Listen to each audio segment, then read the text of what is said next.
कार्तिक मास का दूसरा अध्याय।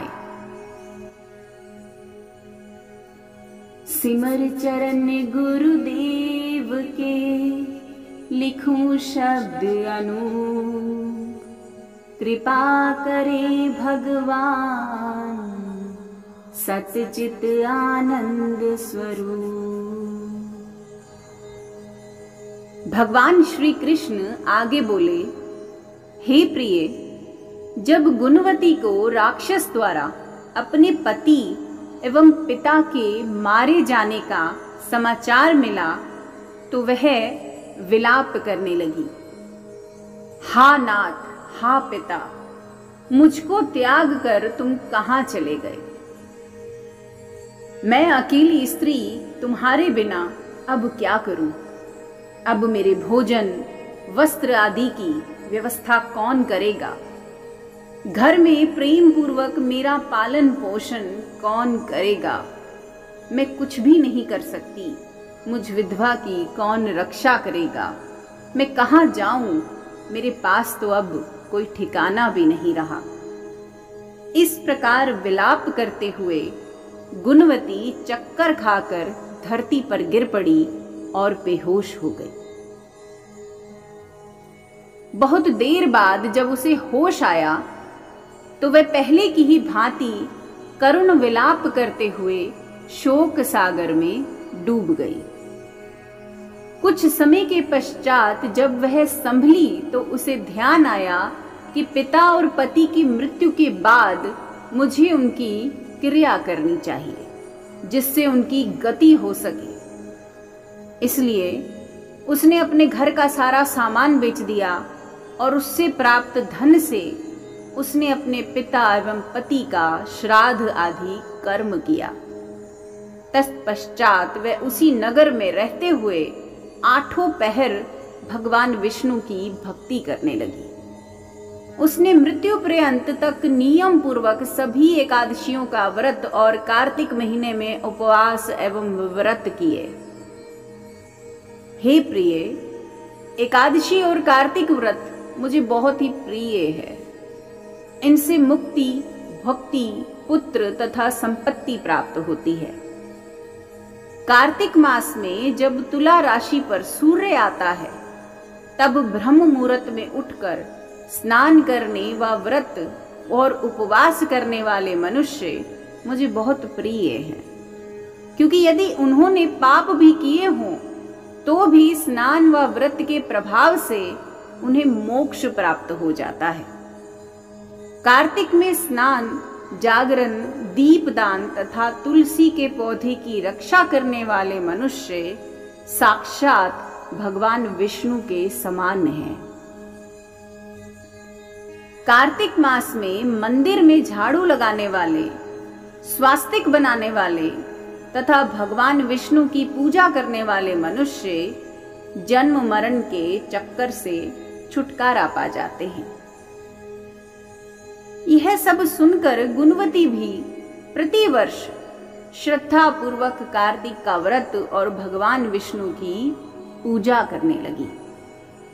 हे प्रिय, एक बार उसे ज्वर हो गया और वह बहुत कमजोर भी हो गई।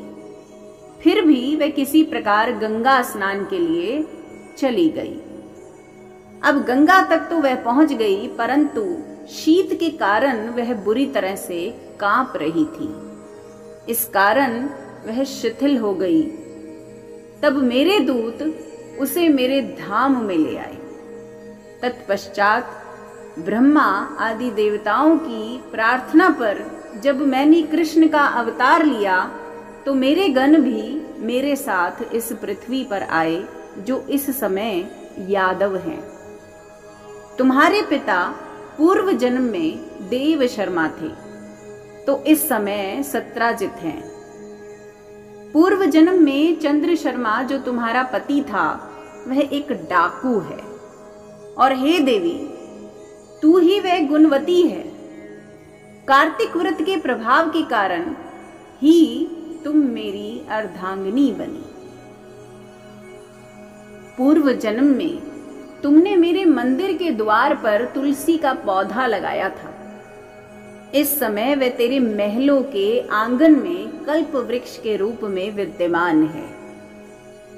उस जन्म में तुमने जो दीप दान किया था, उसी कारण तुम्हारी देह इतनी सुंदर है और तुम्हारे घर में साक्षात लक्ष्मी का वास है।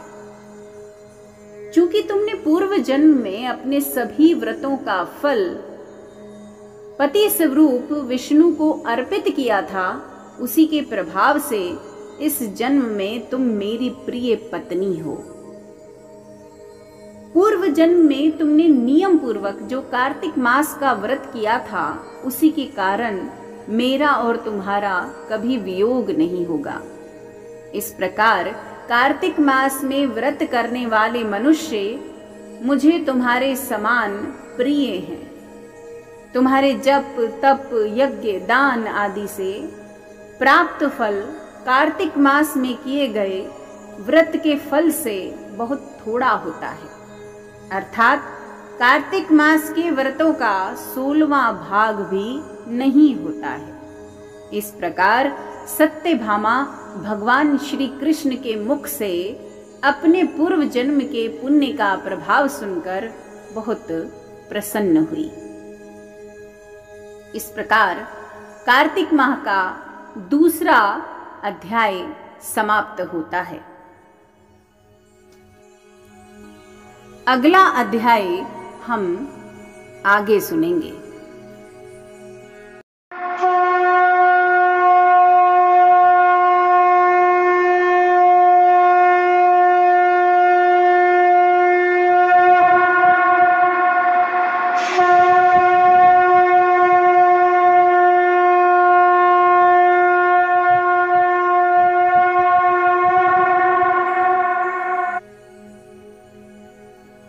सिमर चरण गुरुदेव के लिखूं शब्द अनूप, कृपा करे भगवान सतचित आनंद स्वरूप।